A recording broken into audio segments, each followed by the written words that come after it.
We cannot possibly understand Western culture and the history of Western culture without the Bible. Professor Francesca Stavrokopoulou is the head of theology and religion at the University of Exeter in the UK. She's a renowned biblical scholar who's devoted her life to looking for the historical evidence of one of the world's most important books. But I'm not a fundamentalist who takes every word of the Bible as fact. I think the truth is much more interesting. Would you please welcome Francesca Stavrokopoulou? I can't believe I stumbled on Francesca. What are the odds of that? So we're just going to talk about the Bible, yeah. And I want to learn more about it. First off, who wrote it and when? Some people think that Moses wrote it, which he didn't, because Moses didn't exist. So then you have to think, well, who did write it? And it's basically a collection of different authors from centuries and centuries. So probably with the Hebrew Bible or Old Testament, you're talking about at least 500 years in the making. With the New Testament, you're talking about probably 150 to 200 years in the making. But basically, it was all written by men with daddy issues. So here's the thing. There are people right now writing complaint letters just on the first answer to the first question. Right, so I'm wondering, why is taking a historical approach to the Bible so controversial? It's controversial because when you do take a historical approach, so look at the archaeological evidence for sort of events or people described in the Bible, it's very hard to find corroborating evidence to support the biblical claims about the past. So once you start saying, did this actually happen or not? So was Jonah swallowed by a big fish? Obviously, no, he wasn't swallowed by a big fish. Was there an exodus from Egypt? No, there wasn't an exodus. So once you start doing that, then you have to start doubting the credibility of all the other claims that the Bible makes. And that's why people get annoyed, because for some reason, people like to think that the Bible's true. Right. No, people like Pete's like to think that the Bible really is true. Yeah. They really. We'll get back. The first thing, one of the first things you said was Moses wasn't real. Yeah. Right. Now we've just had Pesach, the celebration of freedom of the Jews. Yeah. Led by Moses to freedom. Yeah. And you're saying he wasn't real. No, he probably wasn't. So there's a lot about him that's really interesting. So in his tradition, the traditions that are told about him, so Moses is an Egyptian name. The Hebrew Bible writers kind of say this name is derived from a Hebrew verb, meaning to draw out of the water, so when he was a baby and kind of set into the basket of reeds. But actually... So far, story checks out. So far, it checks out, except that Moses himself, there's no evidence for him being a historical figure, like Abraham, Isaac, Jacob, all of that. It's all made up.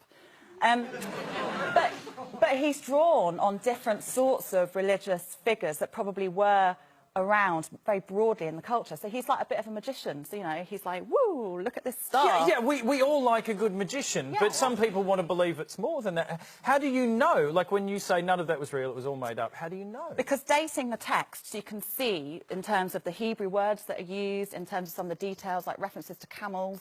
There were no camels in that part of the world at that time. That kind of stuff. You lied to me, Cecil B. DeMille. But yeah, that kind of detail tells you that these texts were written many centuries after the events that they're describing. And then you can see the ideology. Well, why are they telling the story about escape from slavery and oppression and movement into a promised land? It's because the writers themselves were in their own kind of slavery and oppression, but in Babylon in the 6th century BCE, not in Egypt, hundreds and hundreds of years before that. Right. Does that make sense? Yeah, it does. It makes perfect sense. But you love the Bible. Yeah, I do. Why? Like, if you like go, well, that's not real, he's not a guy. Yeah. Why do you love it so much? Because it's like the most amazing collection of ancient literature. It's like reading, it's like going into a time capsule. It's like time travelling, and you get to read all about these different sorts of myths and legends. Like, you know, one of the most important myths in the Old Testament Hebrew Bible is the idea that God had to fight a massive sea dragon to create the world. Now, you don't get that in Genesis. You get hints of it in Genesis, but you do get it. Hang on, what are the hints? The hints? What? No, like, I'm just curious. Like, it's like, yeah, ixnay on the agandray. Like, what was it? Like, what's... So one of the hints is, on the such and such a day when God was making the world, he made the great sea monsters. And the word that they don't actually do that in the Bible, but the word that they use is the ancient word for this, it's tanin, which is this ancient, mythical, watery, ferocious chaos monster, like a sea dragon. But then we read all about his actual battle with the sea dragon in the book of Isaiah and in the book of Job and in the Psalms. So it's all there. It's just that everyone kind of privileges the beginning of the book because most people get bored by the time they get to, like, Leviticus.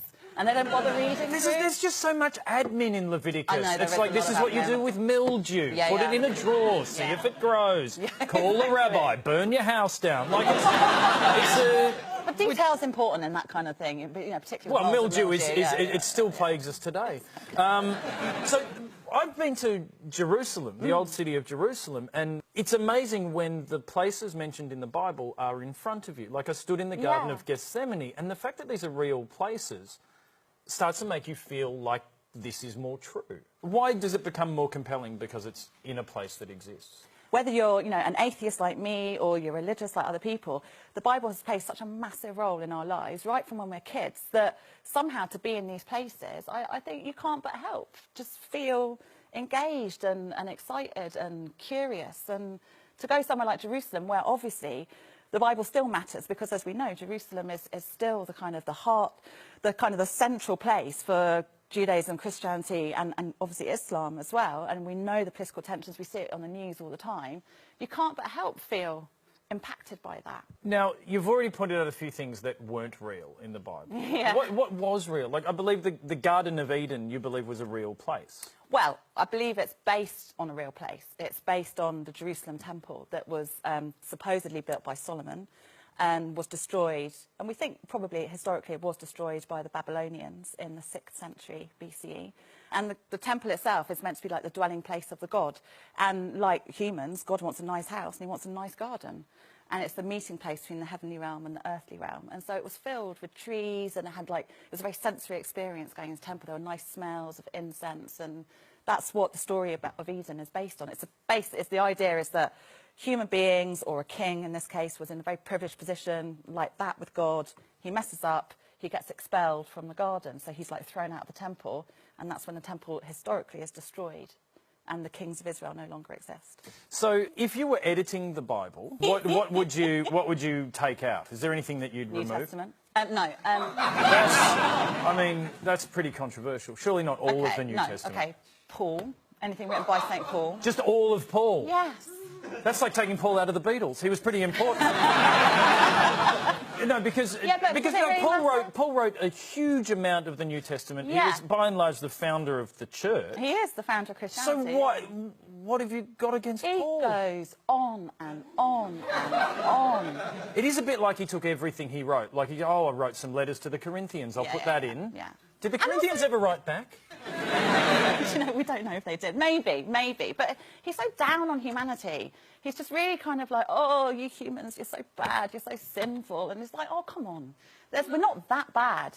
The Hebrew Bible, everyone thinks that the God of the Hebrew Bible, the Old Testament, is the kind of like vengeful, hateful, angry one who's like kicking ass all the time. And that the God of the New Testament is kind of like, oh, I love you. But it's not like that at all. The God of the New Testament, he's gone. He's like not interested at all in humanity. Like, he's not really present in the New Testament. It's all about Jesus. Because that's the thing. Like, early on in the Bible, God rocks up. Like, God is literally there, and he goes, hey, Abraham, do this. Moses, here's some 10 Commandments. Exactly. They'll be useful. And then he's talking directly to people. And then it becomes people saying, oh, you just missed him. God was here, and he said this.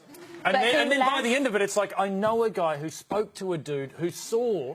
Exactly. Yeah. And to be honest, you know, Paul started off as a Jew, like Jesus. Jesus was a Jew. I think he'd be spinning in his grave if he knew what was really going on in his name now. He was a Jew. He was a very passionate Jewish man. You know, like John the Baptist was probably sort of Jesus' initial teacher. And like Jesus kind of then used this breakaway movement. You know, it's kind of like, you know, some pop group, like the Beatles, like kind of splitting up, and like John going off with Yoko. It's problematic. That is, I'm sorry, that is the most controversial thing I've ever heard anyone say in my life, is that the career of Jesus is like John teaming up with Yoko. It kind of is a bit. That is extraordinary. But here's the thing, OK, like, you're an atheist. Yeah. But you're passionate about the Bible. Yeah. But you can understand that people could be quite angry at all of the things that you're saying right now. People are always angry with me because I'm an atheist, but because I'm a woman, because I'm a professor. So what is harder in your line of work, being an atheist or a woman? I think being a woman is still harder than being an atheist.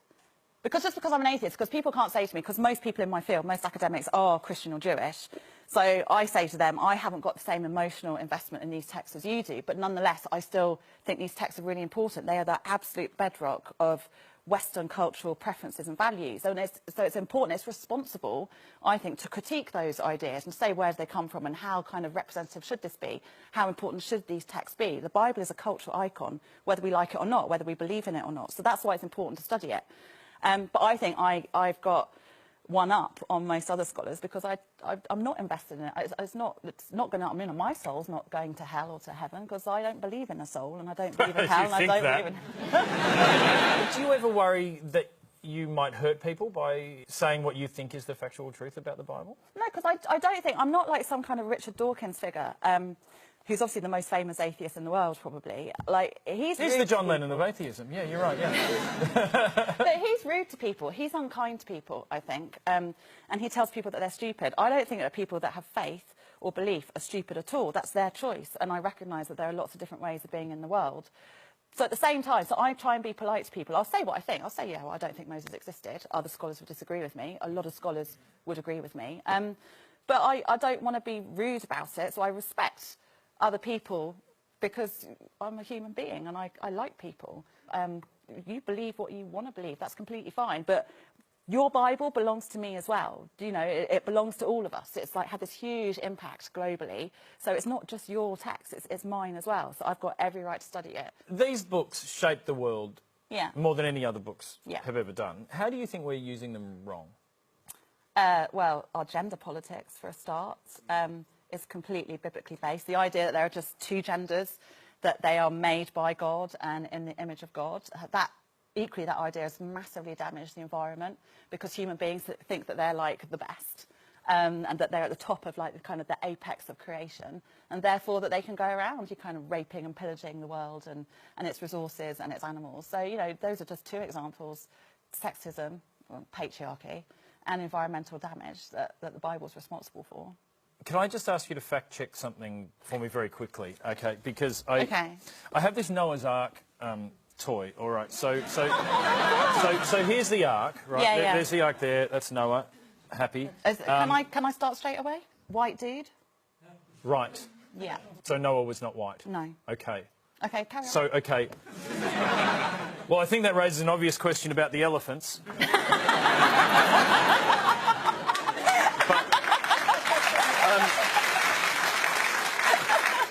So it's two elephants. There we go, 2 by 2. We have 2 rhino, a bit more textbook. 2 by 2, and this is the big one. We have 2 lions, 2 by 2. Yes. I'm just wondering, how successful would Noah have been repopulating the world with 2 male lions? Yeah. Does that say that this is historically inaccurate, or Noah was a bit sketchy on animal husbandry?